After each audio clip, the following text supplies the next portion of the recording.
If the government wants to do anything to help us, I mean, since you and I last spoke, I have had more reports from the actual people, the actual homeowner, Rob, of mortgages this month being 100% more than the month before. Who the hell is doing something about that? Do you know we've got nobody? What's the largest voting bloc in this country? Men? Women? What is it? Consumers. Yeah. People who, yeah.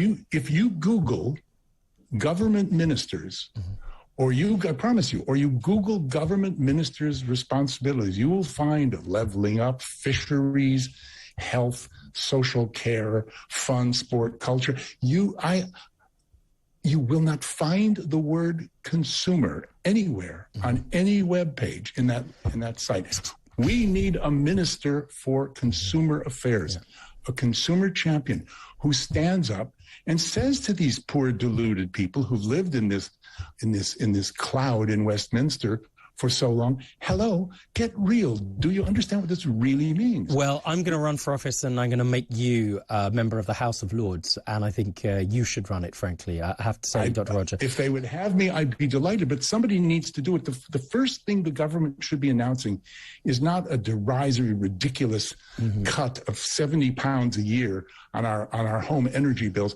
They should put a clamp on the banks and say, hey, we went up to 1.25. Andrew Bailey fought for that. I hear you, right. And that jolly well needs to be limited to what we say rather than gouging the consumer, especially as we bailed you out, banks.